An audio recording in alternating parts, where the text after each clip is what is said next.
خالق كل مكان مكين، وأفضل الصلاة وأكمل السلام على سيد المرسلين وعلى آله الطيبين الطاهرين وأصحابه الأكرمين. أما بعد، فأعوذ بالله من الشيطان الرجيم. بسم الله الرحمن الرحيم. وَلَقَدِ اسْتُهْزِئَ بِرُسُلٍ مِّن قَبْلِكَ فَأَمْلَيْتُ لِلَّذِينَ كَفَرُوا ثُمَّ أَخَذْتُهُمْ فَكَيْفَ كَانَ عِقَابِ.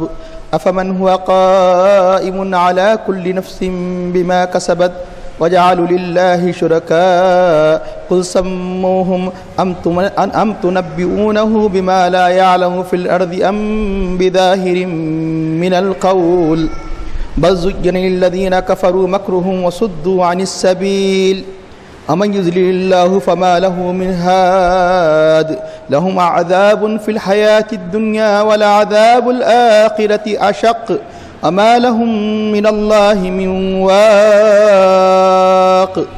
مثل الجنة التي يعيد المتقون تجري من تحتها الأنهار أكلها دائم وذلها تلك عقبى الذين اتقوا وعقبى الكافرين النار. الذين آتيناهم الكتاب يفرحون بما أنزل إليك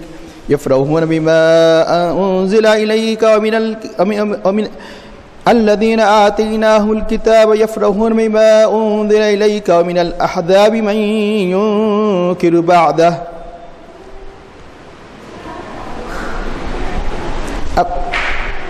الذين آتيناه الكتاب يفرحون بما أنزل إليك ومن الأحزاب من ينكر بعده قل إنما أمرت أن أعبد الله ولا أشرك به إليه أدعو وإليه مآب. وكذلك أنزلناه حكما عربيا ولئن اتبعت أهواءهم بعد ما جاءك من العلم ما لك من الله من ولي ولا واق. صدق الله العظيم. قال الله تعالى في شأن حبيبه الكريم إن الله وملائكته يصلون على النبي يا أيها الذين آمنوا صلوا عليه وسلموا تسليما. اللهم صل على سيدنا ونبينا وعلى محمد نبي الأمي وعلى آله وصحبه وبارك وسلم. محترم بزرگان ملت، عزیز بھائیو، ابھی 13واں پارہ سورۃ الرعد کے جس رکوع کی تلاوت کا شرف حاصل کیا گیا، ان آیات کا ترجمہ ہے وَلَقَدِ اسْتُهْزِئَ بِرُسُلٍ مِّن قَبْلِكَ. آپ سے پہلے بھی بہت سے رسولوں کا مذاق اڑایا گیا، یعنی کافروں کی جانب سے بہت سے رسولوں کا استہزاء کیا گیا، مذاق اڑایا گیا. فَأَمْلَيْتُ لِلْكَافِرِينَ، تو میں نے کافروں کو ڈھیل دی، یعنی فوراً ان پر گرفت نہیں کی، کافروں کو میں نے ڈھیل دی، پھر میں نے ان کو گرفت کیا، یعنی عذاب کے ساتھ ان کو میں نے پکڑا. فَكَيْفَ كَانَ عِقَابِ، تو میرا عذاب کیسے تھا، یعنی میرا عذاب کتنا سخت تھا. أَفَمَنْ هُوَ قَائِمٌ عَلَى كُلِّ نَفْسٍ بِمَا كَسَبَتْ، تو وہ ذات جو ہر نفس پر جو کہ وہ عمل کرتی ہے اس پر قائم ہے، یعنی اس کی ہر حرکت کو دیکھ رہی ہے، اس کے ہر عمل کو جانتی ہے. کیا اس کی طرح ہو سکتی ہے کہ جو مشرکین اس کے ساتھ شریک قرار دیتے ہیں. یہاں افمن ہوا قائمن، کیونکہ یہ فصاحت و بلاغت کا قاعدہ ہے، جو چیز اگلے مضمون یعنی سے ظاہر ہے عموماً اس کو محذوف کر دیا جاتا ہے. یہاں خبر محذوف ہے، یعنی ان بتوں کے برابر ہو سکتے ہیں یا اس کی طرح برابر ہو سکتے ہیں جو نفع ضرر کے کچھ بھی مالک نہیں یا کچھ بھی نہیں جانتے. یہ مختلف یعنی مضمون کے اعتبار سے یہاں اس کی خبر نکل سکتی ہے. یعنی اللہ کے برابر کوئی نہیں، جو ذات ہر نفس کے عمل پر قائم ہے، یعنی ہر نفس کے عمل کو جانتی ہے، اس کی طرح کوئی نہیں. بل جعلوا للہ شرکا، لیکن ان کافروں نے اللہ کے شریک قرار دیے ہیں، اللہ کے ساتھ دوسروں کو یعنی شریک مانا ہے. تو اب اللہ تعالیٰ اپنے حبیب پاک صلی اللہ علیہ وسلم سے خطاب کر کے فرماتے ہیں قل، آپ ان سے پوچھئے سموہم، ان کے نام تو بتاؤ جن کو تم اللہ کے ساتھ شریک قرار دے رہے ہیں، معبود قرار دے رہے ہیں، ان کے نام تو لو. قل سموہم ام تنبئونہ بما لا یعلم فی الارض، کیا تم اس کو یعنی اللہ کو اس بات کی خبر دے رہے ہیں کہ جو زمین میں نہیں جانتا؟ اللہ تو ہمدان ہے، ساری چیزوں کو جانتا ہے، اور تم یہ کہہ رہے ہیں کہ یہ اللہ کے ساتھ یہ شریک ہے. بتاؤ تو صحیح کون کون ہے وہ اللہ تعالیٰ کے شریک. ام بظاہر من القول، یا تم یوں ہی یعنی گمان کے ساتھ کہتے ہیں ظاہری طور پر، یعنی جس کی کوئی حقیقت نہیں. یہ بھی محاورہ ہے کہ یعنی ظاہر من القول کا مطلب ہے کہ تم یوں ہی یاوہ گوئی کر رہے ہو، یوں ہی یعنی زبان سے یعنی کہہ رہے ہیں جس کی حقیقت یعنی تمہارے دل بھی نہیں مانتے. بس زُيِّنَ لِلَّذِينَ كَفَرُوا مَكْرُهُمْ، ان کے مکر، کافروں کے لیے ان کے مکر کو مزین کر کے دکھایا گیا، کافروں کے لیے ان کا مکر مزین کر دیا گیا. وہ اپنے مکر کو، مکر سے مراد یہاں کفر ہے، وہ اپنے کفر کو اچھا سمجھنے لگے. جیسے کہ اللہ تعالیٰ دوسرے مقام پر فرماتا ہے افمن زُيِّنَ لَهُ سُوءُ عَمَلِهِ، وہ آدمی کے جس کے عمل کو اس کو مزین کر کے دکھا دیا گیا، وہ اپنے بد عملیوں کو یعنی خوشنما دیکھتا ہے. وصدوا عن السبیل، اور وہ راہ حق سے روک دیے گئے. من یضلل اللہ فما لہ من ہاد، اللہ جس کو گمراہ کرتا ہے اسے کوئی ہدایت دینے والا نہیں. لہم، ان کے لیے، ان کافروں کے لیے عذاب فی الحیات الدنیا، دنیا کی زندگی میں عذاب ہے. ولعذاب الآخرۃ اشق، اور آخرت کا عذاب تو بہت ہی سخت ہے، بہت ہی تکلیف دہ ہے. ما لہ من اللہ من واق، اللہ سے کوئی ان کو بچانے والا نہیں ہے. مثل الجنۃ التی وعد المتقون، اس کی مثال، یعنی مثال سے مراد، مثال کے معنی ہیں اس کی حالت، اس کی صفت، اس کی شان، اس جنت کی مثال جو متقین سے جس کا وعدہ کیا گیا ہے کہ جس کے نیچے نہریں بہہ رہی ہیں، تجری من تحتها الانہار اکلها دائم، جس کے میوے، جس کے پھل ہمیشہ رہیں گے، یعنی کبھی ختم نہیں ہوں گے. جیسے دنیا کے پھل ختم ہو جاتے ایسی اس کی صفت نہیں، ہمیشہ اس کے میوے ہمیشہ رہیں گے. اور ذلها، اس کا سایہ بھی ہمیشہ رہیں گا. تلک عقبی الذین اتقوا، یہ جنت جس کا بھی ذکر کیا گیا ہے یہ ان کا انجام ہے جو تقوی پرہیزگاری اختیار کیے. متقین کا انجام ہے. وعقبی الکافرین النار، اور کافروں کا انجام دوزخ ہے. اس کا ارشاد ہوتا ہے کہ الذین آتیناہ الکتاب، جن کو ہم نے کتاب دی ہے، یعنی اہل کتاب یہود و نصارہ، کہ جن کو ہم نے کتاب دی ہے. الذین یفرحون بما انزل الیک، وہ خوش ہوتے ہیں اس سے جو کچھ آپ کی طرف نازل کیا گیا. لیکن یہ سارے کے سارے اہل کتاب کی صفت نہیں. ارشاد ہوتا ہے ومن الاحزاب، اور انہی اہل کتاب میں سے بعض جماعت ایسی ہے من ینکر بعضہ، جو قرآن کے بعض حصے کا انکار کرتی ہے. قل، آپ کہہ دیجئے انما امرت، مجھے حکم دیا گیا ہے کہ ان اعبد اللہ، کہ اللہ ہی کی بات کروں، یعنی ولا اشرک به، اس کے ساتھ کسی کو شریک قرار مت دوں. الیہ ادعو، اسی کی طرف میں دعوت دیتا ہوں. و الیہ مآب، اور اسی کی طرف میرا ٹھکانہ ہے، اسی کی طرف میرا لوٹنا ہے. اور کذالک، اسی طرح، یعنی اسی طرح جس طرح اور انبیاء پر اللہ نے کتابیں نازل فرمائی. انزلناہ، ہم نے اس کلام کو نازل کیا. حکمن عربیہ، عربی زبان میں فیصلہ کرنے والا. یعنی یہ حکمن کے کئی معنی ہیں. ایک تو عربی حکمت میں، عربی حکمت والی کتاب ہم نے نازل کیا. دوسرا یہ کہ یہ کتاب یعنی عربی زبان میں جو حاکم ہے، جو حکم دینے والی ہے لوگوں کے درمیان میں، یعنی حلال حرام کا، کہ حلال کیا ہے حرام کیا ہے، یا فیصلہ کرنے والی حق و باطل کے درمیان. حکمن عربیہ. ولئن اتبعت اہواہم، اے مخاطب، یعنی جس سے بھی یعنی قیامت تک جو بھی اس کے مخاطب ہے. ولئن اتبعت یہود و نصارہ، کافروں کی بات کی تم ان کی خواہش کی اتباع کرے. ولئن اتبعت اہواہم بعد ما جاءک من العلم، بعد اس کے کہ تمہارے پاس علم آ چکا ہے. تو ما لک من اللہ، تو اللہ کے مقابلے میں من ولی، کوئی مددگار نہیں ہوگا. ولا واق، اور نہ کوئی بچانے والا ہوگا. اگر تم ان کافروں کے خواہشات کی اتباع کر لو گے تو اب اللہ کے مقابلے میں یعنی بعد اس کے کہ علم آ چکا، تم جانتے ہیں، کوئی تمہارا ناصر نہیں ہوگا، کوئی تمہارا مددگار نہیں ہوگا، کوئی جہنم سے بچانے والا نہیں ہوگا. محترم حاضرین، اس سے پہلے بیان کیا جا چکا، مشرکین مختلف انداز سے اللہ کے حبیب کا استہزاء کیا کرتے تھے، مذاق اڑایا کرتے تھے. یعنی وہ صدق دل سے نہیں کہا کرتے تھے، بلکہ محض اسلام کا مذاق اڑانے کے لیے. کبھی تو کہتے تھے کہ مکے کے پہاڑوں کو دور کر دیجئے، اور کبھی تو کہتے تھے کہ ملک شام کے راستے کو قریب کر دیجئے. کبھی تو کہتے تھے کہ ہمارے مردہ ماں باپ کو زندہ کر دیجئے. یہ سب ساری کی سارے یہ صدق دلی سے نہیں کہا کرتے تھے. صدق دلی سے اگر کہتے تو یقیناً انہیں معجزہ بتایا جاتا کہ، لیکن جیسے کہ بہت سے ایسے بھی کافر تھے جو صدق دلی سے انہوں نے معجزہ طلب کیا، اللہ کے حبیب نے بتایا، اسلام کی دولت سے مالا مال ہو گئے. لیکن یہ کہنے والے بطور استہزاء کیا کرتے تھے. یہاں تک کہ صدق دلی سے کہنے والے نے چاند کے 2 ٹکڑے کرنے کا بھی یعنی آ کر اظہار کیا. اللہ کے حبیب نے چاند کے 2 ٹکڑے کر کے بتا دیا. جیسا کہ بتایا گیا کہ چاند کو جو شک کیا گیا تھا تو مالک بن حبیب جو ابو جہل کا دوست تھا، یمن کا رہنے والا تھا، تو محض یعنی مطلب یہ کہ وہ یمن سے جب آیا تو ابو جہل نے اس کے ذہن کو پھرا دیا کہ دیکھو کہ ان کے باتوں میں نہ جانا، ان کے قریب میں نہ جانا. صرف محض یعنی اس تحقیق حال کے لیے آیا تھا کہ جو نبوت کا جس نے دعویٰ کیا آخر وہ حقیقت میں سچ ہے معلوم کرنے کے لیے. تو ابو جہل کو ڈر ہو گیا کہ اگر ان کے پاس جائیں گے تو یقیناً اسلام کی دولت سے مالا مال ہو جائیں گے. اس لیے ابو جہل مختلف انداز سے روکا. اس نے کہا کہ میں کوئی بیوقوف تو نہیں ہوں، میں عقل مند ہوں، جا کر پتہ چلاؤں گا. تو چنانچہ ابو جہل کی بات نہیں مانتا ہے. مالک بن حبیب اللہ کے رسول کی بارگاہ میں آ کر عرض کرتا ہے کہ میں نے سنا کہ آپ نبوت کا دعویٰ کرنے والے ہیں، بتائیے کہ آپ جب نبی ہے تو نبی کے لیے معجزہ ضروری ہے، آپ کا معجزہ کیا ہے؟ تو اللہ کے حبیب نے فرمایا کہ تو جو چاہے، اللہ کے حبیب نے اختیار دیا ہے کہ تو جو چاہے. ہر ایک کو اختیار نہیں دیا گیا، اس لیے کہ معلوم ہے کہ جو اس لیے نہیں دیا گیا کہ وہ استہزاء کرنے والے تھے، باوجود مطالبے کہ ان کے مطالبے کو پورا نہیں کیا گیا. کہ اللہ تعالیٰ فرماتا ہے کہ اگر ہم ان کے مطالبے کو پورا کر دیں تو ہم انہیں مطلب ہے کہ جیسے کہ روایت سے بات ثابت ہے کہ چنانچہ ان کو ایسا عذاب، اللہ کے حبیب روایت گزشتہ بیان کی جا چکی کہ سرور کائنات صلی اللہ علیہ وسلم نے ارشاد فرمایا کہ اگر ان کے مطالبے کو پورا کر دیا جائے تو انہیں ایسے عذاب میں مبتلا کیا جائے گا اب تک دنیا میں کسی پر عذاب نہیں آیا. تو چنانچہ اس نے کہا کہ میں ایک زمین کا معجزہ چاہتا ہوں، میں ایک آسمان کا معجزہ چاہتا ہوں. زمین کا معجزہ کیا ہے؟ زمین کا معجزہ یہ کہ وہ یمن میں رہنے والے مالک بن حبیب یہ چاہتے تھے کہ ان کی لڑکی معذور تھی جو چل پھر نہیں سکتی، تو چنانچہ زمین کا معجزہ یہ کہ وہ چلنے پھرنے کے لائق ہو جائے، اور زبان سے ظاہر نہیں کیا زمین کا معجزہ کیا ہے.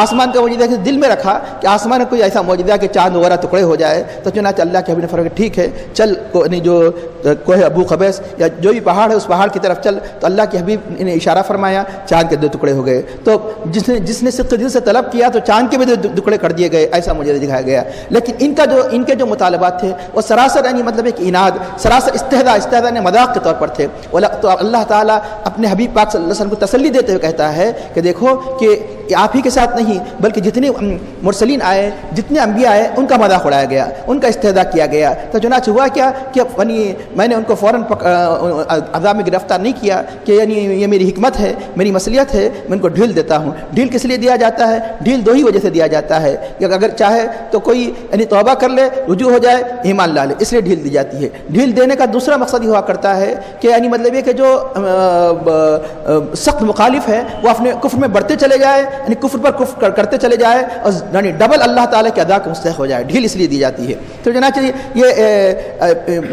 یہ بات ذہن نشین رکھیے کہ یہ کافروں کے بارے میں جو آیتیں ہوئی ہیں، یہ کہہ کر ہم نہیں گزر جانا یہ کافروں کے بارے میں نازل کیا گیا، ہمارے بارے میں نہیں، ہمیں عبرت کے لیے بتایا گیا کہ دیکھو کہ اسی طرح بسا اوقات ایسا ہوتا ہے انسان گناہ پہ گناہ کرتا جاتا ہے مومن، تو اس پر اللہ تعالیٰ نوازش پہ نوازش کرتا ہے. یہ دھوکہ نہ کہا ہے اللہ تعالیٰ راضی ہے، بلکہ بسا اوقات اللہ تعالیٰ ڈھیل دیتا ہے کہ توبہ کر لے. جس طرح وہاں ڈھیل دی جاتی ہے کہ ایمان لا لے، ایک مومن پر گناہوں پر گناہ کرنے کے باوجود اس پر معیشت کے دروازے کھول دیا جاتا ہے، اس کے لیے نعمتوں کے دروازے کھول دیا جاتا ہے. دھوکہ نہیں کھانا بلکہ اللہ تعالیٰ کی طرف سے آزمائش ہے. تو چنانچہ ایک ہی وجہ ہوتی ہے، 2 وجہ ہوتی ہے. ایک وجہ تو یہ ہوتی ہے کہ یہ توبہ کا اسے موقع دیا جائے. دوسری وجہ یہ ہوتی ہے کہ جب اس کے اندر مطلب کہ حد درجے اس کی قلب پر اگر مہر لگا دی جاتی ہے گناہوں کی وجہ سے، تاکہ اس کے گناہ بڑھتے چلے جائے اور عذاب میں ڈبل عذاب میں گرفتار کر دیا جائے. اسے اللہ تعالیٰ صاف طور پر ایک مقام پر فرماتا ہے کہ جب وہ نسوا ما ذکروا بہ، جو بھول گئے جس بات کے ذریعے سے نصیحت کی، فتحنا علیہم ابواب کل شیء، ہم نے ان پر ہر چیز کے دروازے کھول دیے. گناہ کے نتیجے میں سختی کے بجائے اللہ تعالیٰ مزید دروازے کھول دیتا ہے. دولت کے اور انبار کے دولت کی بارش کرتا ہے اور اللہ تعالیٰ نعمت عطا کرتا ہے، یہ دھوکہ کھاتا ہے. اللہ تعالیٰ فرماتا ہے کہ نسوا ما ذکروا بہ فتحنا علیہم ابواب کل شیء حتی اذا فرحوا بما اوتوا، جو کچھ دیا گیا اس پر اترانے لگے کہ ہم اتنے بڑے دولت والے ہیں، اتنے ہم مطلب یہ کہ شان و شوکت والے ہیں. تو اللہ تعالیٰ فرماتا ہے جب اترانے لگے تو اخذناہم بغتۃ، ہم اچانک ان کو گرفت میں لے لیتے ہیں، اچانک ان پر عذاب نازل کرتے ہیں. اسی طرح ایک کافروں کی حالت سے اہل ایمان کو عبرت لینی چاہیے کہ اگر ہم گناہ پر گناہ کرتے جا رہے ہیں اور ہمیں معیشت کے وسائل اور ہمیں دنیا کے وسائل اگر زیادہ حاصل ہو رہے ہیں، یہ نہیں سمجھنا کہ اللہ راضی ہے، بلکہ اللہ تعالیٰ ہمارا امتحان لیتا ہے کہ ابھی توبہ کا اللہ تعالیٰ ہمیں موقع دے رہا ہے. تو جناب ارشاد ہوتا ہے کہ اس سے اللہ تعالیٰ اپنے حبیب پاک صلی اللہ علیہ وسلم کی تسلی کے لیے یہ آیت کو نازل فرمایا کہ آپ ان کے اس کرتوت کی وجہ سے، ان کی استہزاء کی وجہ سے آپ کے قلب نازک کو صدمہ نہ پہنچے. اس طرح ہر دائی یہ اسلام کے ساتھ ایسا ہی ہوا ہے، اس سے پہلے مرسلین کے ساتھ بھی ایسا ہی ہوا ہے، اس سے پہلے انبیاء کے ساتھ بھی ایسا ہی ہوا. لیکن ہوا کیا؟ آخرکار میں نے انہیں سخت گرفت میں پکڑا. قوم عاد میرا عذاب کیسے ہوا؟ قوم عاد کے بارے میں آپ جانتے ہیں، قوم سمود کے بارے میں آپ جانتے ہیں، قوم نوح کے بارے میں آپ جانتے ہیں، فرعون کی قوم کے بارے میں جانتے ہیں. کیسے میں نے ان کو سخت گرفت ان پر نازل کی، کیسے میں نے سخت ان پر عذاب نازل کیا. اسی طرح اگر یہ بھی باز نہیں آئیں گے تو اللہ تعالیٰ کا عذاب ان پر نازل ہوگا. لیکن یہاں البتہ یہ کہ استہزاء کے معنی کیا ہے؟ استہزاء کے معنی ہے اگر کوئی انسان کسی کو حقیر جانتا ہے اس کے ساتھ ایسے کلمات یا اس کے ساتھ ایسی حرکتیں اختیار کرنا جس سے اس کے دل کو تکلیف ہو، جیسے استہزاء کہا جاتا ہے۔ استہزاء کی بنیاد یہ ہوتی ہے کہ یعنی جس کا مذاق اڑایا جاتا ہے وہ اس کو حقیر جانتا ہے، اس لیے تو استہزاء کیا جاتا ہے، اس لیے مذاق اڑایا جاتا ہے۔ تو اندازہ لگائیے کہ اہل ایمان کو ایک دوسرے کے استہزاء مذاق اڑانے سے روکا گیا، تو انبیاء کا مرتبہ کیا کہنا، یعنی مقربین کا مرتبہ کیا کہنا۔ ایک مومن کو دوسرے مومن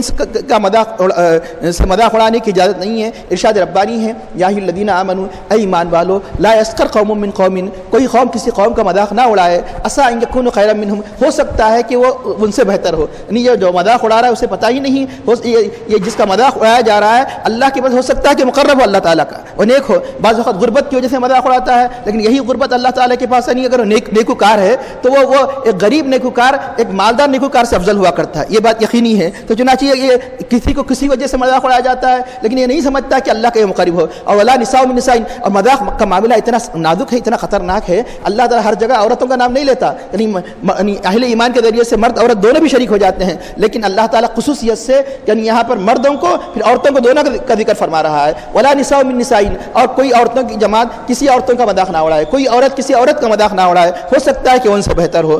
ارشاد ہوتا ہے مذاق اڑانے کے جو اسباب ہوا کرتے ہیں، کسی کا نام رکھ دیا جاتا ہے، عام طور پر یہ ہمارے معاشرے میں یہ بات پھیلی ہوئی ہے، یعنی مطلب ہے کہ تاکہ اس کو تکلیف ہو۔ ولا تلمزوا انفسکم، اپنے لوگوں کو تم تانا مت دو۔ ولا تنابزوا بالالقاب، برے القاب سے مت پکارو۔ برے القاب سے کیوں، یعنی عام طور پر برے القاب بھی مذاق سے پکارے جاتے ہیں، تو یہ تک اس کو بھی ناجائز حرام قرار دیا گیا۔ تو جب ایک اہل ایمان کا مذاق جب یعنی گناہ کبیرہ ہے، تو اب اس سے کہیں زیادہ سخت اولیاء کا مذاق، اولیاء سے کہیں زیادہ سخت انبیاء کا مذاق، یہاں تک کہ علماء کرام فرماتے ہیں کہ اہل ایمان کا مذاق تو گناہ کبیرہ ہے، اہل ایمان کا مذاق گناہ کبیرہ ہے، اور اولیاء اللہ کے مقرب انبیاء کے مذاق سے سوء خاتمہ یعنی ایمان کے جانے کا خوف ہے، ایمان کے جانے کا خوف ہے۔ نبی کی شان میں تو معمولی گستاخی بھی کفر بنا دیتی ہے، یقینی ہے، سب یعنی متفق ہے۔ ولی کی شان میں معمولی سی بھی یعنی مذاق کرنا سوء خاتمہ خوف ہے کہ یعنی یقین سے نہیں کہا جا سکتا کہ ایمان پر اس پر خاتمہ ہوگا۔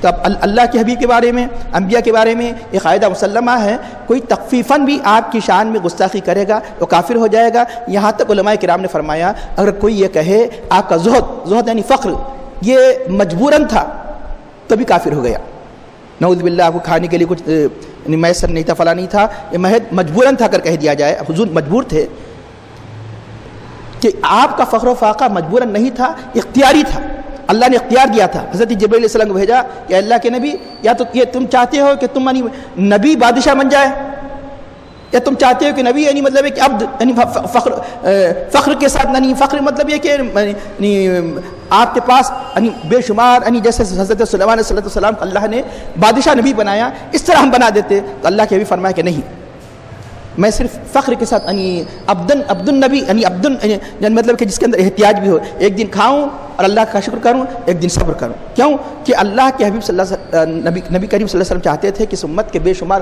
فقراء کے لیے بھی میری زندگی اسوہ حسنہ بن جائے، اس لیے آپ نے اس کو اختیار فرمایا۔ تو اب یہاں اس لیے اگر کوئی یہ کہے کہ حضور کا جو فقر تھا مجبوراً تھا تو وہ بھی علماء کہتے ہیں کہ وہ کافر ہو گیا۔ حضور کا جو زہد تھا وہ مجبوراً نہیں تھا، اختیاری تھا، اللہ کے حبیب نے خود اس کو اختیار فرمایا تھا۔ تو اب اولیاء کے یعنی مذاق سے سوء خاتمے کا اندیشہ کیوں ہے، مطلب ہے کہ ایمان ضائع ہونے کا خوف کیوں ہے؟ کیونکہ بخاری شریف کی روایت حدیث قدسی ہے، اللہ تعالیٰ نے فرمایا اللہ کے حبیب کی زبان پر، یعنی مضمون اللہ کا زبان اقدس سرور کائنات صلی اللہ علیہ وسلم کی، جس نے میرے ولی سے دشمنی کی میں اسے اعلان جنگ دیتا ہوں۔ یہ بہت کثرت سے آپ نے سنا ہے، من عاد لی ولیا فقط آذنتہ بالحرب، جس نے میرے ولی سے دشمنی کی میں اسے اعلان جنگ دیتا ہوں۔ اب بتائیے جب جنگ ہوتی ہے تو ایک جماعت جب دوسری جماعت سے لڑتی ہے تو کوشش کیا ہوتی ہے اس کی نفیس چیز کو لے لے، چھوٹی چھوٹی چیزیں کو نہیں، کہ جو سب سے زیادہ قیمتی ہے اسے حاصل کی جاتی ہے، کہ معلوم ہے کہ بادشاہ کے محل پہ قبضہ کرنا یا ضرور ظواہر ہے اس پہ قبضہ کرنا، قیمتی چیز کو یعنی دشمن کے چھیننے کی کوشش کی جاتی ہے۔ تو بلا تشبیہ بلا تمثیل اللہ سے گویا اس نے اعلان جنگ کو اس نے قبول کیا، تو انسان کے پاس نفیس شے کیا ہے دنیا میں؟ ایمان. اس لیے ایمان ختم ہو جاتا ہے. انسان کی یعنی پاس جو دل میں جو جوہر رکھا ایمان، جب اللہ سے جنگ ہوگی تو کیا ختم ہو جائے گا؟ ایمان چلا جائے گا. اس لیے بتایا گیا کہ اولیاء سے لڑائی مول لینا، اولیاء کا مذاق اڑانا گویا اپنے ایمان کو ضائع کرنا ہے. اس لیے اب استہزاء انہوں نے کیا کیا؟ استہزاء ایک تو یہ کیا جو مختلف قسم کے یعنی مطلب ہے کہ انہوں نے غلط قسم کے مطالبے کیے، اور دوسرا یہ کہ اس قرآن کریم کے بارے میں جو کھلے طور پر معجزہ تھا اسے معجزہ نہیں جانا، اور کہا کہ اس نبی کو معجزہ کیوں نہیں دیا گیا؟ ایسا عظیم معجزہ دیا گیا کہ جس کے مقابلے سے خود عاجز آ گئے. تو مختلف انداز سے جو پھر اللہ کے حبیب کے استہزاء کے معجزات میں جو استہزاء اڑایا گیا ان معجزات میں ملتے ہیں. ایک شخص اللہ کے حبیب پہ چلنے کی جو طریقے کو اختیار کیا بطور استہزاء کیا. اللہ کے حبیب نے فرمایا کہ ایسا ہی ہو جائے ایسا ہی ہو جائے. ایک شخص مطلب یہ ہاتھ کے ذریعے سے مختلف طریقے کے اشارے کیا، اللہ کے حبیب نے فرمایا کہ ایسا ہی ہو جائے، اس کا ہاتھ شل ہو گیا. اس قسم کے جو استہزاء اس وقت اللہ تعالیٰ نے دنیا ہی بتا دیا کہ اللہ کے نبی کے استہزاء کا انجام کیا ہوا کرتا ہے. تو اب یہ دنیا میں جتنے جو کارٹون کے ذریعے فلاں کے ذریعے یعنی اللہ کے حبیب کی استہزاء یعنی مذاق اڑانے کی کوشش کی گئی، دنیا ہی میں وہ عذاب دیکھ رہے ہیں، عذاب دیکھ لیں گے. اور آخرت کا عذاب تو اپنی جگہ ہے. خود اللہ تعالیٰ فرماتا ہے کہ آخرت کا عذاب سخت ہے، کیونکہ استہزاء کی وجہ سے ایک تو یہ کہ دو قسم کے عذاب ہے. ایک عذاب تو کفر کی وجہ سے ہے اور دوسرا عذاب مذاق کی وجہ سے. ایک عذاب تو کفر کی وجہ سے، کافر ہو جانا خود یعنی عذاب کے لیے کافی ہے، کافر کے ساتھ ساتھ نبی کا مذاق اڑانا یہ ڈبل عذاب کا موجب ہے. اور یہاں آپ نے غور کیا اللہ تعالیٰ ارشاد فرماتا ہے وَلَقَدِ اسْتُهْزِئَ، اور یعنی آپ سے پہلے بھی اور رسولوں کا مذاق اڑایا گیا تو فَأَمْلَيْتُ لِلْكَافِرِينَ، تو میں نے کافروں کو ڈھیل دی. اور یہاں یعنی مضمون کے اعتبار سے یہ بات نہیں کہی گئی کہ جس آپ سے پہلے ہی مذاق اڑایا گیا ان مذاق اڑانے والوں کو ڈھیل دی، یہ نہیں کہا گیا. کافر کا لفظ کیوں کہا گیا؟ بات چل رہی تھی مذاق اڑانے والوں کی، انجام بیان کیا جا رہا ہے کافروں کا. بات یہ ہے کہ اشارہ کرنے کے لیے نبی کی شان میں تھوڑا سا استہزاء ان کی شان میں تخفیف یا کفر تک پہنچا دیتی ہے، اس لیے مذاق اڑانے والوں کو کافروں کے لفظ سے اللہ تعالیٰ نے تعبیر فرمایا. اس ارشاد ہوتا ہے اب یعنی شرک کی مذمت اور کفر کی مذمت کے جو کافر یعنی اللہ کے حبیب اور اسلام یعنی اہل اسلام کے مخالفت جو کیا کرتے تھے، اب ان کے جو یعنی کفر و شرک کی جو مذمت ہے اس مذمت کو بیان کیا جا رہا ہے. جو اپنے مذہب کو اچھا سمجھ بیٹھے ہیں یہ ان کا مکر ہے، یہ ان کی مطلب یہ کہ دھوکہ دہی ہے، راہ حق سے خود یعنی دوسروں کو دور کرتے ہیں، خود دور یعنی راہ حق سے ہوتے ہیں. اس کا نقشہ کھینچ کر بتایا جا رہا ہے افمن ہوا قائم علی کل نفس بما کسبت، وہ ذات جو ہر چیز پر قائم ہے. قائم کا مطلب یعنی یہاں قائم ایک قائم عربی زبان میں لفظی طور پر کھڑے ہونے بیٹھنے کے لیے ہے، تو نعوذ باللہ کھڑے ہونے بیٹھنے سے نہیں، اللہ اس بات سے پاک ہے. قائم سے مراد یعنی یعنی رقیب، دیکھنے والا، حفیظ، جیسے نہیں اللہ کے ناموں سے ایک حفیظ بھی ہے، اللہ کے نام سے ایک رقیب بھی ہے. تو یہ قائم بمانا یہاں پر رقیب کے ہیں، اللہ تعالیٰ بندے کی ہر حرکت کو دیکھ رہا ہے. ان اللہ کان علیکم رقیبا، بے شک اللہ تعالیٰ تم پر رقیب ہے. تو جو ہر نفس پر قائم ہے کا مطلب ہر بندے کی حرکت کو دیکھ رہا ہے. اس لیے ایک معنی یہ بتایا گیا کہ رقیب ہے، دوسرا معنی قائم کے معنی بتایا گیا کہ عالم، جاننے والا. تو کون ہر حرکت کو دیکھ سکتا ہے؟ جو عالم ہوگا، جو بغیر علم کے ہر حرکت کو نہیں دیکھ سکتا. یہاں تک کہ تاریکی میں چلنے والی یعنی جو سیاہ چوٹی ہے اس کی آہٹ کو بھی اللہ تعالیٰ دیکھتا ہے، اس کی آہٹ کو بھی سنتا ہے. تو چنانچہ ایسی ذات کیا جو مشرکین جس کے ساتھ جن کو اللہ کے ساتھ شریک قرار دینے دونوں برابر ہو سکتے ہیں؟ جیسے اس سے پہلے کہا گیا افمن یعلم انہ انزل الیک من ربک الحق، تو جو آپ کی طرف جو آپ کے رب کی طرف سے جو نازل کیا گیا یعنی وہ اس شخص کی طرح ہو سکتا ہے کہ جو اندھا ہے. تو چنانچہ یہ کافر یعنی جن کو شریک قرار دیتے ہیں وہ اللہ کے برابر ہو سکتے ہیں جو ہر شے پر ناظر. یہ ان کو پتہ بھی نہیں، خود یعنی معبود کو پتہ نہیں کہ عابدین کے بارے میں خود نہیں جانتا جو عبادت کر رہے ہیں. تو پھر کائنات کا جاننا تو درکنار، اور کسی بات کے بارے میں جاننا تو درکنار. تو کس طرح یہ یعنی مطلب ہے کہ عاجز پتھر اور لکڑی وغیرہ یعنی اشیاء عالم جن کو کوئی خبر نہیں ہے وہ کس طرح اس کی عبادت کر رہے ہیں. تو یہاں یعنی یہ لفظ ہوا قائم کے ذریعے سے یعنی یہ ہمیں اشارہ مل رہا ہے کہ بندے کو چاہیے کہ ہمیشہ تصور کرے کہ اللہ تعالیٰ میری ہر حرکت کو دیکھ رہا ہے، میری یعنی میرے دل میں آنے والے خیالات پر یعنی قائم ہے، میرے رقیب ہے، وہ دیکھ رہا ہے. تو چنانچہ اگر یہی ایک یعنی تصور قائم ہو جائے اللہ میری حرکت کو دیکھ رہا ہے تو انسان ہر قسم کے گناہوں اور برائیوں سے دور ہو سکتا ہے. بلکہ تقوی کی اساس یہ ہے، تقوی اس وقت تک پیدا نہیں ہو سکتا جب تک کہ تصور نہ کر لے کہ میری ہر حرکت اور ہر سکون کو اللہ تعالیٰ دیکھ رہا ہے. تو چنانچہ آپ مشہور آیت اکثر نکاح کے موقع پر آپ آیت سنتے ہیں یا ایھا الناس اتقوا ربکم الذی، جس میں ساری انسانیت کو تقوی اختیار اختیار کرنے کا حکم دیا گیا. اے لوگو اپنے رب سے ڈرو. یا ایھا الناس اتقوا ربکم الذی خلقکم من نفس واحدۃ وخلق منها زوجها وبث منهما رجالا كثيرا ونساء واتقوا الله الذی تساءلون به الارحام. اللہ سے ڈرو جس کے نام پر تم مانگتے ہو. ان اللہ کان علیکم رقیبا. بے شک اللہ تعالیٰ تم پر رقیب ہے. تو اس آیت کریمہ کی ابتدا تقوی کے حکم سے ہوتی ہے. اختتام کس پر ہوتا ہے؟ کہ اللہ تم پر رقیب ہے. کیا مطلب؟ کہ تقوی تم میں پیدا ہی نہیں ہو سکتا جب تک کہ تم ہمیشہ تمہارے ذہن میں مستحضر نہ رہے میری اللہ تعالیٰ میری ہر حرکت کو دیکھ رہا ہے. اگر یہ ہو جائے نماز کے اندر، غیر نماز میں، راستے میں، خلوت میں، جلوت میں، آفس میں، گھر میں، کہ اللہ میری ہر حرکت کو دیکھ رہا ہے، تو یہی ایک شے ہمارے اندر تقوی پیدا کرنے کے لیے کافی ہو جا سکتی. اس لیے اللہ تعالیٰ تقوی کا حکم دے کر تقوی کا جو مطلب سبب ہے، تقوی کا جو ذریعہ ہے، وہ بتا رہا ہے کہ تم اللہ کو رقیب جانو. اللہ کو تم رقیب جانو. کیا اللہ تعالیٰ ہر حکم کو تو کئی مرتبہ بیان نہیں کیا؟ مثال کے طور پر نماز خوف ہے، ایک مرتبہ بیان کیا. نہیں، نماز خوف کیسے ادا کیا جائے؟ نعوذ باللہ نہیں کہہ سکتا. اللہ تعالیٰ ایک مرتبہ بیان کیا، اس لیے اس کی اہمیت نہیں. ایک مرتبہ ہی بیان کر دے تو فرض ہو جاتی ہے بہت سی چیزیں. یہ ضروری نہیں کہ بار بار بیان کرے. لیکن آپ دیکھ رہے ہیں قرآن کریم میں ایک نہیں بے شمار مرتبہ اللہ سمیع بصیر، ان اللہ سمیع بصیر. کیا مسلمان کا ایمان نہیں ہے اللہ سمیع بصیر ہے؟ 2-4 مرتبہ بھی کافی ہو جاتا تھا نا، بلکہ ایک ہی مرتبہ کافی ہو جاتا. اتنی مرتبہ کیوں کہا گیا؟ ایمان اور ہے اور اس کیفیت کو ہمیشہ مستحضر رکھنا اور ہے. ایمان تو سب کو حاصل ہے، لیکن تقوی اختیار کرنے کے لیے جس چیز کی ضرورت ہے کہ یہ کیفیت ہمیشہ باقی رہے. اللہ سننے والا ہے، اللہ دیکھنے والا ہے. یہ اہل ایمان سے گویا مطالبہ کیا جا رہا ہے. ایمان تو ضرور تمہارا ہے، لیکن یہ کیفیت ہمیشہ باقی ہے. اگر یہ کیفیت ہمیشہ باقی ہے تو ہم سے کوئی گناہ ہی نہ ہو.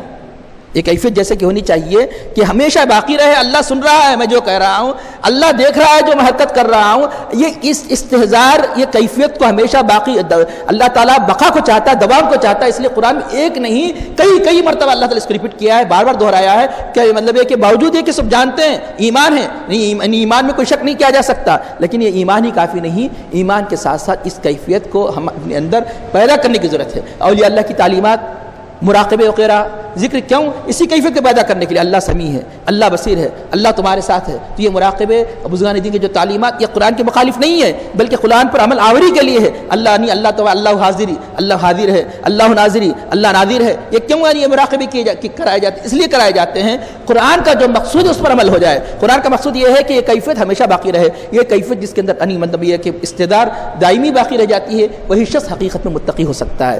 فمن ہوا قائم. اس لیے یہ بات ذہن میں رکھیے، اللہ تعالیٰ بندے کے ہر عمل کو بما کسبت، جو کچھ کر رہا ہے اس سب کو اللہ تعالیٰ دیکھ رہا ہے. تو وہ اس طرح ہو سکتا ہے کہ وہ جو مطلب کہ جو نفع کا مالک نہیں ہے، ضرر کا مالک نہیں ہے، بت وغیرہ کی جس کی بات کرتے ہیں، اس کا اللہ تعالیٰ وضاحت کے ساتھ فرما رہا ہے انہوں نے اللہ کے ساتھ شریک قرار دیا.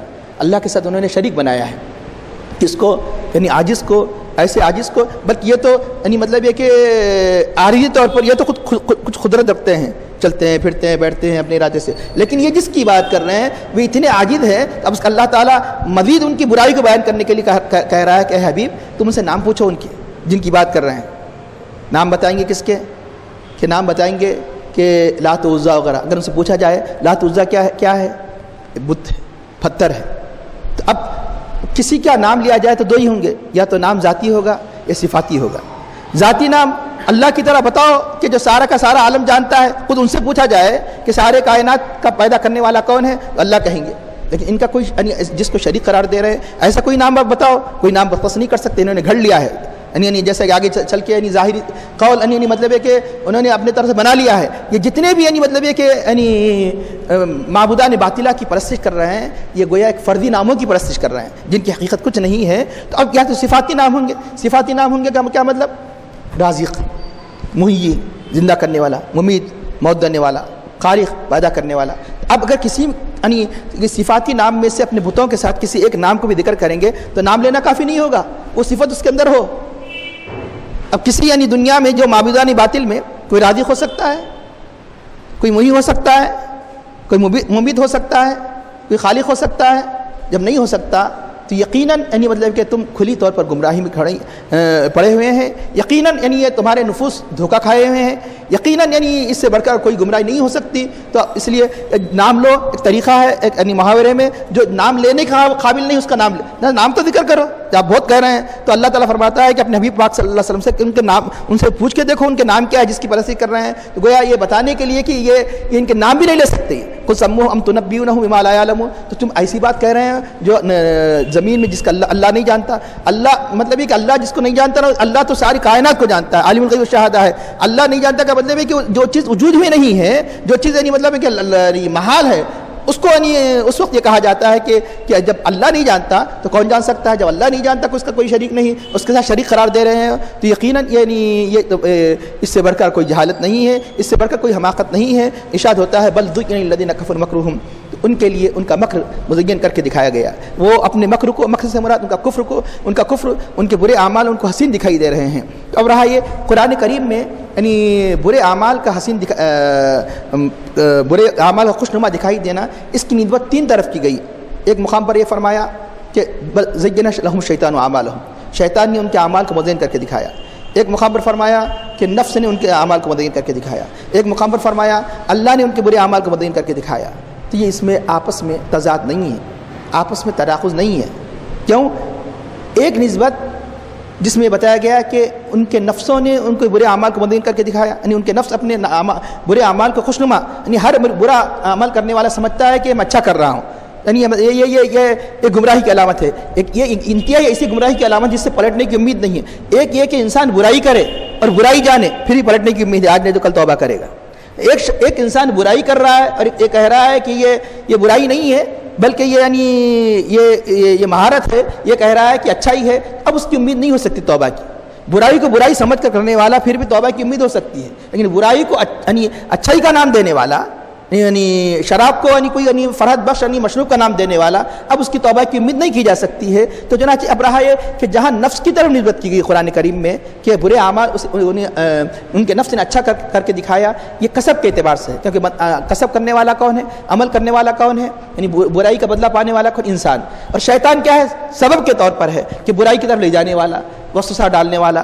اور جس میں اللہ تعالیٰ کی طرف نسبت کی گئی خالق یعنی مطلب ہے کہ اس عمل کو پیدا کرنے والا, مطلب حقیقی طور پر یعنی مطلب ہے کہ جو ان کے اندر ان کو طاقت دینے والا. یہ بات کئی مرتبہ بتائی گئی کہ یعنی اللہ تعالیٰ کے طاقت دینے سے نعوذ باللہ اللہ پر کسی قسم کا عیب نہیں ہو سکتا. یعنی انسان کو اللہ تعالیٰ اچھائی اور برائی کی تمیز دی ہے, یہ اچھائی ہے یہ برائی ہے. کہ اب اس کے بعد انسان اگر یعنی مطلب ہے کہ اللہ تعالیٰ کے اختیار کا غلط ناجائز فائدہ اٹھاتے ہوئے غلط چیز کو اختیار کرے گا, تو غلط چیز کو اختیار کرنے کی صورت میں اللہ جو طاقت دے گا اس اعتبار سے اس کی نیت اللہ تعالیٰ کی طرف کی گئی ہے. تو مثال کے طور پر تلوار ہے, تلوار میں کوئی یعنی اچھائی برائی نہیں ہے, استعمال کے اعتبار سے ہے. حکومت نے تلوار دی کہ باغیوں کی یعنی حفاظت کرے, یعنی باغیوں کا قلعہ خما کرے, لیکن یہی تلوار اگر ناحق کسی کی گردن کاٹتی ہے تو اب یہ تلوار یعنی مطلب فی نفسی تلوار تو اچھی تھی, یعنی مطلب ہے کہ اس کے بغاوت کا یعنی سر کچلا جائے, ناجائز حرام کو بٹایا جائے, لیکن اسی تلوار کے ذریعے سے اگر کسی نے ناحق کسی کی گردن مار دی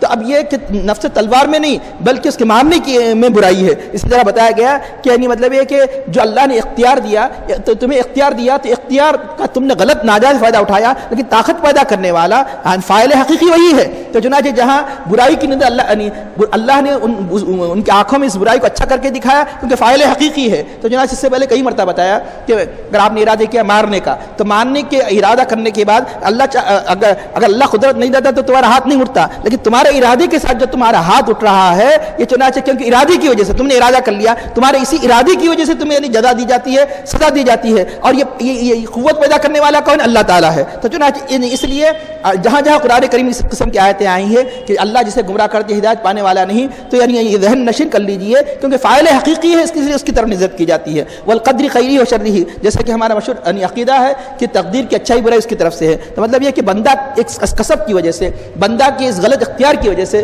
اسے جزا سزا ملتی ہے, کیونکہ فاعل حقیقی کیونکہ اللہ تعالیٰ ہے, اس کی قدرت پیدا کیے بغیر کوئی انسان کچھ نہیں کر سکتا. اس لیے ضلالت کی نسبت بھی میز اللہ, اللہ جسے گمراہ کر دیں اسے کوئی ہدایت ہدایت دینے والا نہیں، اس کی طرف کی جاتی ہے. یہ جو حقیقت میں معمولی بھی اسے آیت نہیں سمجھا جا سکتا. ارشاد ہوتا ہے کہ ان کے یہ برے عمل انہیں خوشنما دکھائی دیتے ہیں، ان کا مکر اور راہ حق سے روک دیے گئے، اور جس کے ساتھ اللہ تعالیٰ برائی گمراہ کرنے کا ارادہ فرماتا ہے وہ اسے کوئی ہدایت دینے والا نہیں. اب ان کے انجام کو بیان کیا جا رہا ہے. لہم عذاب فی الحیات الدنیا، ان کے لیے دنیا میں عذاب ہے. کیونکہ جو خاص طور پر جن کافروں کا ذکر کیا جا رہا ہے وہ کافر خاص یعنی دنیا ہی میں انہوں نے عذاب کو دیکھ لیا. جنگ بدر کے صورت میں انہوں نے عذاب کو دیکھ لیا، جنگ خندق کے طور پہ عذاب کو دیکھ لیا، خیبر کے طور پہ عذاب کو دیکھ لیا، مارے گئے یعنی ختم کیے گئے، مختلف قسم کی مشکلات یعنی فتنوں میں پڑے گئے. یہ دنیا کا عذاب ہے. اگر کوئی دنیا کا عذاب سے بچ بھی جائے تو آخرت کے عذاب سے تو نہیں بچ سکتا. ولا عذاب الآخرۃ اشق، آخرت کا عذاب تو اس سے کہیں زیادہ سخت خطرناک ہے. کیوں؟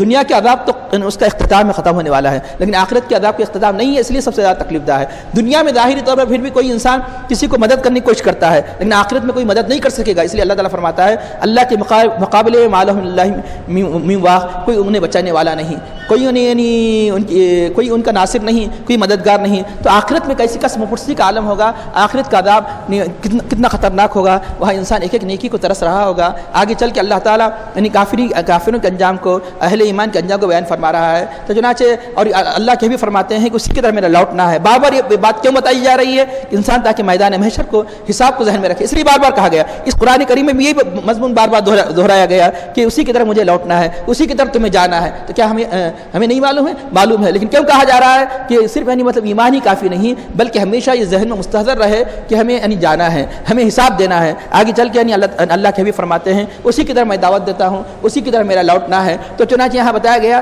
کہ وہاں کی جو قسم و پھرسی کا عالم کیا ہوگا، انسان ایک ایک نیکی کو ترس رہا ہوگا. اس لیے وہاں کی جو پریشانی سے پہلے ہی انسان ہر چھوٹی سے چھوٹی نیکی، ہر بڑی سے بڑی نیکی کو اختیار کر لینا. معلوم کہ کون سی نیکی ہمارے لیے کل قیامت کے دن یہی ہمارے لیے نجات کا باعث بن جائے. کہ روایت میں آتا ہے گرچہ کہ یہ مضمون اکثر یعنی بیان کرنے والوں نے اللہ کی رحمت کے وسعت کو بیان کرنے کے لیے بیان کیا، لیکن یہ تو پتہ چلے گا کہ ایک ایک نیکی کے لیے یعنی کیسی کیفیت ہوگی. یعنی بتایا گیا کہ کل قیامت کے دن ایک شخص کے نام اعمال تولا جائے گا. تو صرف یہ کہ یعنی نام اعمال کے لیے ضروری ہے کہ نیکیوں کا پلٹا ایک نیکی کیوں نہ ہو بھاری ہو جائے، ایک نیکی ہی سے کیوں نہ ہو بھاری ہو جائے. اگر کم ہو جائے بدی کا پلٹا بھاری ہو جائے، اور ایک نیکی کی کمی ہو جائے اور بدی کا پلٹا بھاری ہو جائے تو جہنم ہے. دونوں برابر ہو جائے تو جنت ہے نہ دوزخ. اب نہیں کچھ اور ہے جس سے پہلے گزر چکا آراف. اللہ جب تک چاہے رکھے گا، جنت اور دوزخ کے درمیان مقام ہے. اب اگر ایک نیکی کے ذریعے سے پلٹا اگر بھاری ہو جائے تو جنت. تو پتہ چلا کہ ایک نیکی کی کتنی اہمیت ہے. ایک گناہ کتنا خطرناک ہے. ایک گناہ بھی یعنی انسان کو دوزخی بنا سکتا ہے. اگر وہ ایک گناہ نہیں کرتا تو اس کا پلٹا بھاری ہو جاتا تھا نیکیوں کا. اس لیے بتایا گیا کہ بسا اوقات چلو بھر پانی بھی یعنی جلتے جو گھر جل رہا ہے اس کی حفاظت کے لیے کافی ہو جاتا ہے. اور بسا اوقات ایک یعنی چنگاری بھی گھر کو جلانے کے لیے کافی ہو جاتی ہے. اسی طرح ایک گناہ بھی ہمارے لیے ہماری آخرت کی تباہی کے لیے کا باعث ہو سکتا ہے. ایک نیکی بھی ہمارے لیے یعنی کل قیامت کی نجات کا باعث بن سکتی ہے. تو جو ہے ایک نیکی کی وجہ سے آدمی دوڑ رہا ہوگا، بھاگ رہا ہوگا، ایک نیکی کم ہو جائے گی تو سیدھا جائے گا. کہاں جائے گا؟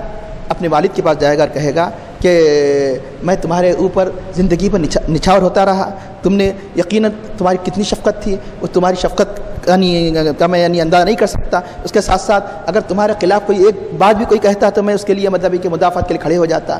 آج تمہارا بیٹا نجات کے لیے صرف ایک نیکی کی ضرورت ہے. وہ تو باپ کہے گا کہ تجھ سے زیادہ میں نیکیوں کا محتاج ہوں، جا میں تیری مدد نہیں کر سکتا. ماں کے پاس آئے گا اور کہے گا کہ تو میرے لیے راتوں میں جاگا کرتی تھی، تو مجھ پر کتنی شفیق تھی کہ میری اپنی تکلیف اور میری تکلیف کو تو ترجیح دیا کرتی تھی. آج تیرا بیٹا تباہ ہونے کے لیے جا رہا ہے، صرف ایک نیکی کی ضرورت ہے. ماں کہیں گی کہ میں آج تیرے کام نہیں آ سکتی، مجھے خود تجھ سے بڑھ کر نیکی کی ضرورت ہے. اسی کی طرف قرآن کریم میں اشارہ فرمایا یوم یفر المرء من اخیہ، جس دن آدمی اپنے بھائی سے بھاگے گا، وہ امی اپنے ماں سے بھاگے گا، نہیں ماں مدد کرنے کے لیے تیار نہیں ہوگی، وہ بھی باپ سے بھاگے گا کہ امی وصاحبتہ بنی، بیوی سے بھاگے گا، بچوں سے بھاگے گا کہ بچے کوئی مدد نہیں کر سکیں گے، بیوی کوئی مدد نہیں کر سکے گی، ماں مدد نہیں کر سکے گی، باپ مدد نہیں کر سکے گا، بھائی مدد نہیں کر سکے گی. یومئذ شأن یغنی، ہر ایک کو اپنی پڑی ہوگی، ہر ایک کو اپنی پڑی ہوگی. ایسے عالم میں اندازہ لگائی کہ ایک نیکی کی اہمیت، ایک نیکی کی کتنی بڑی اہمیت ہے. اب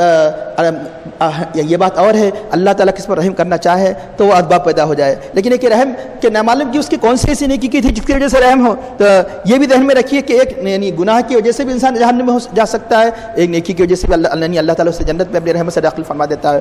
آخر میں ایک میدان محشر میں ایسی پریشان پھر رہا ہوگا، ایک شخص ملے گا تو اسے وہ پوچھے گا کہ تیری حیرانی کا عالم کیا ہے؟ وہ کہے گا میری حیرانی کا عالم یہ ہے کہ مجھے ایک نیکی کی کمی پڑ گئی. تو وہ پوچھے گا کہ تو پھر جو جس کے پاس ایک نیکی کی کمی تھی اس سے پوچھے گا کہ تو کیوں پریشان ہے؟ اس نے کہا تو تجھے تو ایک نیکی کی کمی ہے، میرے نام اعمال میں صرف ایک ہی نیکی ہے. اب کہیں گے کہ کیا ایک نیکی کرا ہوگا؟ ایک نیکی کرا ہوگا، آپ یہ سوچ رہے ہوں گے. کرا تو بہت سے نیکیاں، رہ گئی ایک.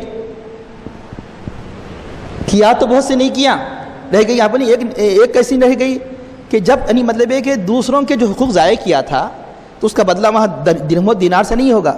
وہاں جو بدلہ ہوگا اس طرح ہوگا کہ اس کی نیکیاں اس کو دے دی جائے گی، اس لیے خلاص ہو جائے گا، یہ اس کا دیوالیہ نکل جائے گا. سارے نیکیاں جب حقوق میں جس پر ظلم کیا تھا جب دے دی جائے گی تب ایک نیکی رہ جائے گی. روایت میں آتا ہے کہ اگر نیکیاں نہیں رہیں گے تو کیا ہوگا؟ نیکیاں جب نہیں رہیں گے تو وہ جس کا حق اس نے مارا تھا وہ بھی گنہگار تو ہوں گا نا، کچھ نہ کچھ تو اللہ کے حقوق میں کوتاہی کی اس نے کی ہوگی، تو اس کے گناہ اس میں ڈالے جائیں گے. تو اس کا مطلب نہیں کہ ایک ہی نیکی نہیں کیا، نیکیاں تو بہت سی کیا لیکن رہ گئی ایک نیکی. اس نے کہا تو کسی صورت میں تو میرے لیے جہنم ہی ہے، تو میری ایک نیکی لے لے، اللہ کی بارگاہ میں حاضر ہو جا، ایک نیکی لے لے. تو چنانچہ وہ ایک نیکی لے کر آئے گا تو اللہ تعالیٰ عالم الغیب بھی اور شہادہ ہے، لیکن میدان محشر میں بھی اپنی رحمت کو بتانے کے لیے پوچھے گا کہ نیکی کہاں سے لایا؟ اے اللہ مجھے بخش دے، میرے پاس نیکی جو کمی ہے پوری ہو گئی، فلاں فلاں بندے نے مجھے اپنی نیکی دے دی. تو اللہ تعالیٰ کا دریا رحمت جوش میں آئے گا اور کہے گا کہ اس بندے نے یعنی اپنے بندے پر جو رحم و کرم کیا اس کے عوض میں نے تجھے ہی معاف کیا، اسے ہی معاف کیا، دونوں جنت میں جاؤ. تو یہ اللہ تعالیٰ جس پر چاہے رحم فرمائے. اس لیے بتایا کہ جنت میں کوئی رحم کے بغیر نہیں جا سکتا. لیکن ایک بات یاد رکھیے کہ اللہ کے رحم کو اپنے جانب متوجہ کرنے کا ذریعہ بھی ہونا چاہیے. ذریعہ کیا ہے؟ وہ نیکیاں ہیں. ذریعہ کیا ہے؟ تقویٰ ہے. ذریعہ کیا ہے؟ پرہیزگاری ہے. لیکن اس پر ناز نہیں کرنا چاہیے، اس پر بھروسہ نہیں کرنا چاہیے. بھروسہ تو اللہ کی رحمت بھی کرنا چاہیے. جنت میں جانے کا صرف واحد ذریعہ رحمت ہی ہے، لیکن رحمت کو متوجہ کرنے کے لیے اعمال ہے، نماز، روزہ وغیرہ وغیرہ. تو چنانچہ ارشاد ہوتا ہے کہ عذاب آخرت کا عذاب جو انتہائی سخت ہے اس کو ہمیشہ تصور میں رکھنا چاہیے کہ اس یعنی اللہ کے مقابلے کوئی بچانے والا نہیں. اس جنت کی کیفیت کہ جس کا وعدہ متقین سے کیا گیا وہ کیسی ہے؟ جن کے نیچے نہریں بہہ رہی ہیں. جنت کے پھل، جنت کی جو کیفیات تفاصیل سے یعنی سیر وغیرہ کتابیں آئی ہے اس کے پڑھنے آپ جانتے ہیں کہ جنت مختصر تعریف کی گئی. جس کا بھی تم تصور کرو گے جس نعمت کا وہ تمہارے تصور بھی نہیں آ سکتی اسے جنت کہا جاتا ہے. یعنی جس کا تصور بھی نہیں کیا جا سکتا، جو ناز و نعمت جو نعمتیں ہیں اس کی مختصر آسان تعریف یہ ہے کہ جنت کی نعمتوں کا آپ تصور بھی نہیں کر سکتے. وہ جنت کہ جن کے نیچے نہریں بہہ رہی ہے. کون سی نہریں بہہ رہی ہے؟ مثال کے طور پر یہاں اگر آپ صاف سیدھا پولوشن سے پاک پانی ہے تو وہ باغ کتنا ہرا بھرا دکھائی دیتا ہے. اگر وہ پانی پاک و صاف نہ ہو تو اس کے پھل میں بھی مٹھاس نہیں ہوتی. تو صرف ایک اچھا پانی اگر مل جائے باغ کو تو باغ سرسبز ہوتا ہے، اس کے پھل بھی میٹھے ہوتے ہیں. اور وہاں کی نہروں میں صرف پانی نہیں ہوگا، وہاں کی نہروں میں اس کی نہریں اس باغات کی جڑوں کو سیراب کرنے والی پانی بھی ہوگا. وہ کتنی نہریں ہیں؟ 4 قسم کی نہریں ہیں. خالص شہد کی، خالص دودھ کی، اور پانی بھی کیسے یعنی مطلب بالکل پاک و صاف. اچھا ہوتی جو نہر یعنی شراب کی، وہ شراب کے جس میں کسی قسم کا نشہ نہ ہو. تو اب اندازہ لگائیے جس کی جڑوں کو شہد کے ذریعے سے سیراب کیا گیا ہو، درخت کی جڑوں کو شہد کے ذریعے سے، دودھ کے ذریعے سے، شراب وہاں جنت کی شراب کے ذریعے سے، اب اس کے پھل کا عالم کیا ہوگا، اس کی مٹھاس کا عالم کیا ہوگا. تو بتایا گیا کہ جب پھل لائیں گے تو پھل بھی یعنی اتو بھی متشابہ، ایک جیسے لیں گے پھل، ایک جیسے مطلب سیب. تو ان بولیں ارے ہم سیب کھائے، لیکن سیب نہیں رہے گا، اس دیکھنے میں سیب رہے گا، اس کا مزہ تو تصور بھی نہیں کیا جا سکتا. اور یہ چیزیں سامنے لایا جائے. یہ کیا ہے؟ آم ہے، لیکن وہ آم نہیں رہے گا دنیا کا آم. دنیا کا آم اس کے مقابلے میں کچھ بھی نہیں رہے گا. آپ بولیں گے پھر ایسے کیوں لائے گئے؟ سیب کے جیسے پھل کیوں نہیں دے دیا جانے جو ہم دیکھتے تھے دنیا میں آم کے جیسے؟ اس لیے کہ انسان جو چیز اجنبی ہوتی ہے اس سے بھاگتا ہے. اس لیے ایسے یعنی جو انسان جس سے مانوس ہے اس کو رکھا جائے گا تاکہ اس کا ہاتھ بڑھے.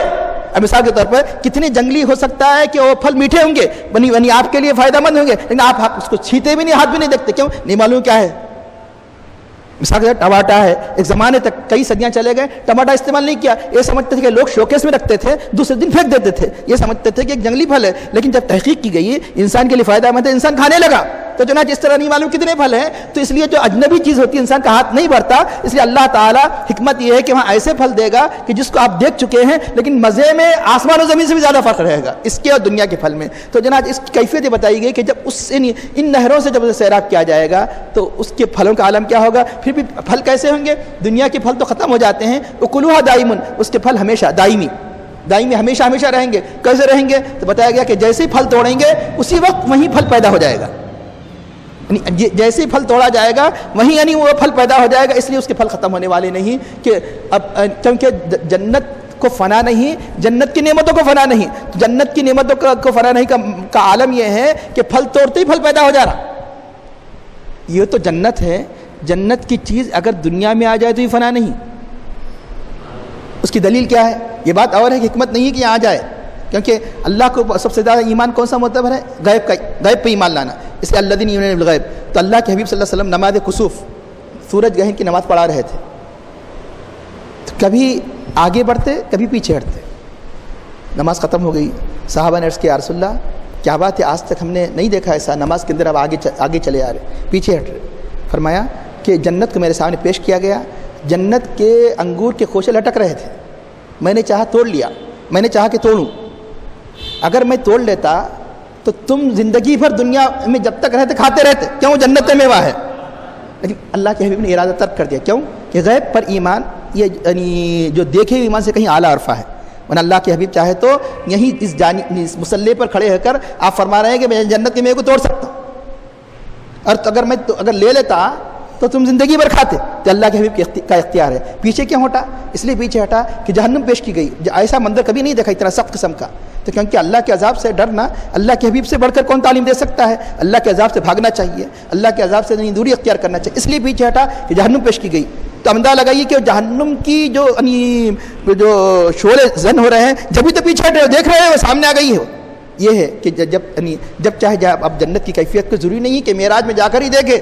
وہ تو معراج کیونکہ اللہ کے حبیب صلی اللہ علیہ وسلم کو اپنے دیدار کے لیے بلایا گیا تھا, تو راستے میں جو اللہ کی نشانی وہ بھی پتہ ہی جائیں گی. ورنہ چاہے تو اللہ کے حبیب یہیں سے جنت کو دیکھ سکتے ہیں, یہیں سے دوزخ کو دیکھ سکتے ہیں. یہ مسلم شریف کی روایت آپ دیکھ سکتے ہیں کہ جہاں نماز کسوف کی یعنی روایت آئی ہے کہ اب یہاں عرض کر رہا تھا کہ یہ ہے جنت کا میوہ بھی اگر زمین پہ آ جائے تو ختم نہیں ہونے والا. اللہ کے حبیب اپنے ہاتھ سے کسی کو نیت سے دے دے, ختم نہ ہو تو ختم نہ ہو. ابو ہریرہ رضی اللہ عنہ کو کھجور دے دی, کھاتے رہے, کئی دن کھاتے رہے. یعنی حضرت ام سلیم رضی اللہ تعالیٰ عنہ کو ایک گھی وغیرہ کی کپی بھیجے, فرمایا کہ اس کے دیکھنا نہیں کھول کے. کئی دن تک خالی اتنی کپی میں کتنا گھی آتا ہے, کئی دن تک یعنی کھاتے رہے, لیکن ایک دن نکال کر دیکھ لیا, اس کی برکت ختم ہو گئی. تو چنانچہ اس طرح کے کئی واقعات یہ جو جن کو جنت کی شفاعت کا اختیار دیا گیا ان کی بھی کیفیت ہے کہ جو جب چاہے جب تک نہیں وہ رہے. تو ارشاد ہوتا ہے کہ وہاں پھل ہمیشہ باقی رہے گا اور وہاں کے سائے ہمیشہ رہیں گے. سایہ ہمیشہ رہیں گا مطلب یہ ہے کہ دنیا میں سائے رہتے ہیں ختم ہو جاتے ہیں, لیکن وہاں سایہ ختم نہیں ہوگا. لیکن یہ کہ آپ کہیں گے کہ سورج ہوگا, کیا سورج ہو تو سایہ کا تصور آتا ہے. تو قرآن میں اللہ نے دوسرے مقام فرما دیا وہ سورج نہیں ہوگا, سخت سردی نہیں ہوگی. لا يرون فيها شمسا ولا زمهريرا. تو بغیر یعنی سورج کے اللہ تعالیٰ سایہ کرے گا. وہ کس کے سایہ ہوں گے؟ وہاں اللہ کے جو انوار ہوں گے اس نور کے ذریعے سے اللہ تعالیٰ سایہ کرے گا. تو اس نور کے سایہ جو ہوں گے کہ جہاں نہ جس کے اندر نہ گرمی محسوس کرے گا نہ انسان سردی محسوس کرے گا. لا يرون فيها شمسا ولا زمهريرا. تو اس کے سایہ ہمیشہ رہیں گے. یہ کس کا انجام ہے؟ تلک عقبی الذین اتقوا. یہ ان کا انجام ہے. یہ بدلہ کس کو دیا جائے گا؟ جنہوں نے تقوی اختیار کیا. وعقبی الکافرین النار. اور کافروں کا انجام کیا ہے؟ دوزخ ہے. قرآن کریم میں کئی مرتبہ بات بتائی گئی. اعدت للمتقین. جنت کس کے لیے تیار کی گئی؟ متقین کے لیے. دوزخ کس کے لیے تیار کی گئی؟ اعدت للکافرین. کافروں کے لیے. تو پھر ہو سکتا ہے خیال آئے تو بڑا مشکل ہو جائے گا. جو متقی ہوگا وہ جنت میں جائے گا, کافروں کے لیے تو دوزخ ہی ہے, کوئی گنہگار بھی ہے, پھر کیسے جنت میں جائے گا؟ تو ایک بات ذہن نشین کر لیجیے, حقیقت میں جنت صرف متقیوں کے لیے بنائی گئی جو اللہ کے تمام احکام پر عمل کرتے ہیں, حلال کو اختیار کرتے ہیں, حرام سے بچتے ہیں, جو یعنی مطلب واجبات و فرائض کو ادا کرتے ہیں. حقیقت میں جنت متقیوں کے لیے بنائی گئی. حقیقت میں دوزخ صرف کافروں کے لیے بنائی گئی. اور جو غیر متقی جا رہے ہیں اس متقین کے صدقے طفیل جا رہے ہیں, یا تو ان کے وسیلے سے جا رہے ہیں اور ان کی شفاعت سے جا رہے ہیں. کیوں؟ اس لیے کہ بات یقینی آپ جانتے ہیں کل قیامت دن کون شفاعت کریں گے؟ مشکات شریف کی الانبیاء یشفعوا یوم القیامت الانبیاء ثم العلماء ثم الشہداء. کل قیامت کے دن اللہ تعالیٰ انبیاء کو اختیار دے گا کہ شفاعت کریں، اور انبیاء کے صدقے میں اللہ تعالیٰ ان کی سچی اتباع کرنے والے علماء کو اختیار دے گا کہ شفاعت کریں، شہداء کو اختیار دے گا شفاعت کریں. یہ تین جو ہے جن کی شفاعت عام ہوگی. تو اب یہ پتہ چلا کہ جو دوسرے جو جنت میں جا رہے ہیں اس حقیقت میں یہ ان کی طفیلی ہے، اور حقیقت میں جنت بنائی گئی متقین کے لیے، پرہیزگاروں کے لیے، اور دوزخ کافروں کے لیے بنائی گئی. لیکن مومن کیوں جا رہا؟ حقیقت ان کے لیے بنائی گئی، اس لیے ہمیشہ رہیں گے.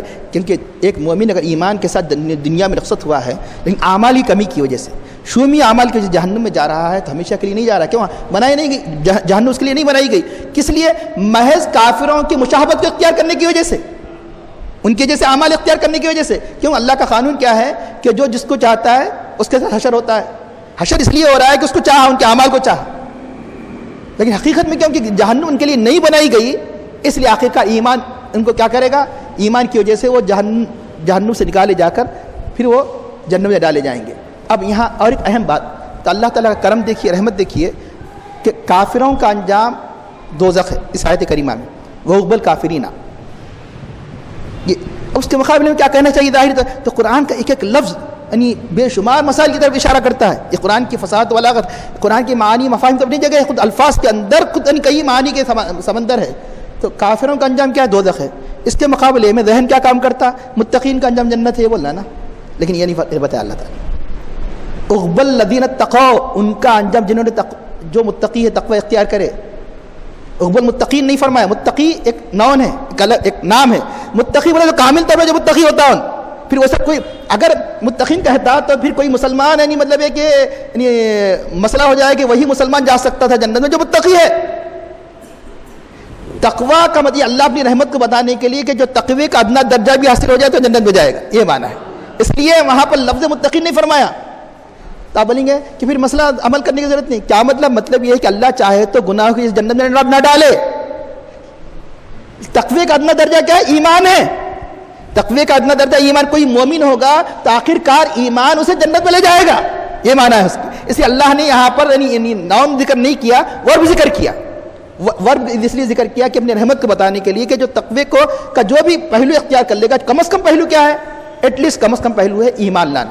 جو ایمان کے ساتھ چلا گیا تو آخر کار اسے یعنی مطلب ہے کہ یعنی جہنم سے نکالا جا کر جنت میں ڈالا. لیکن ایک بات یاد رکھیے کہ جنت میں جانا ہی ہے، جنت میں جانے ہی کسی صورت میں، تو اب عمل کیوں؟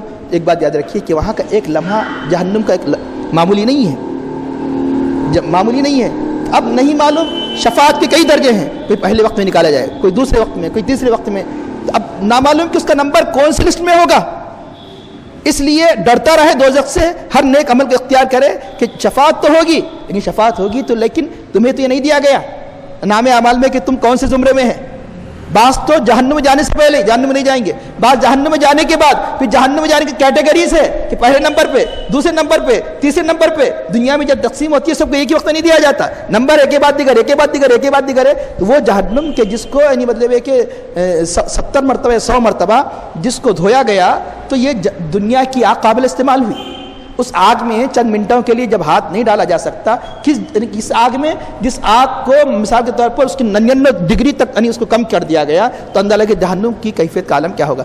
جہنم کے بعض طبقات تو بعض طبقات سے انی پناہ مانگتے ہوں گے، اس جہنم کا اندازہ لگائیے کہ عالم کیا ہوگا. اس لیے انسان شفاعت کا یقین کرتے ہوئے، ایمان لاتے ہوئے کہ جہنم سے ڈرے اور ہر ایسے عمل سے ڈرے جو اللہ کی ناراضگی کا باعث ہے. اس کے ارشاد ہوتا ہے الذین آتیناہم الکتاب، جن کو ہم نے کتاب دی ہے، یفرحون بما انزل الیک، خوش ہوتے ہیں اس پر جو آپ کی طرف نازل کیا گیا.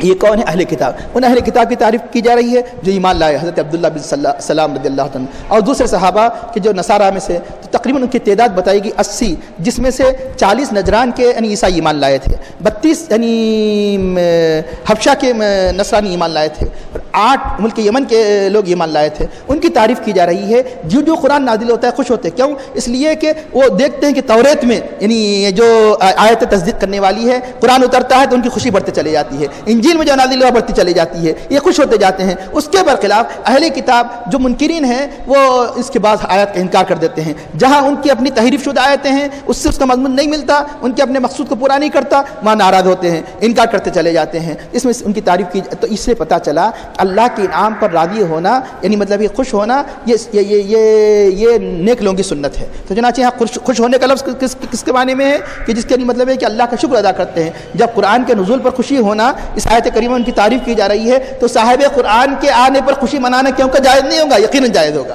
جب یہ لوگ جب اللہ کے اس انعام پر خوش ہوتے ہیں تو اہل ایمان اللہ کے حبیب کے آنے پر بھی خوش ہوتے ہیں، لیکن بعض ایسے بھی ہیں جس کا انکار کرتے ہیں۔ اس کا ارشاد ہوتا ہے کہ آپ کہہ دیجئے، اعلان کر دیجئے، اس کے سوا نہیں مجھے حکم دیا گیا کہ میں اللہ کی عبادت کروں اور الیہ ادعو، میں اسی کی طرف دعوت دیتا ہوں، اسی کی طرف میرا لوٹنا ہے۔ یہاں 3 باتیں بتائی گئی جو یعنی ایمان کے اصول میں سے کہا جاتا ہے، اور باقی اسی 3 کی بنیاد پر انسان دوسرے یعنی جن چیزوں پر ایمان رکھنے کا حکم دیا گیا ہے اسے اختیار کرتا ہے، لیکن 3 بنیاد ہے۔ 3 بنیادیں کیا ہیں؟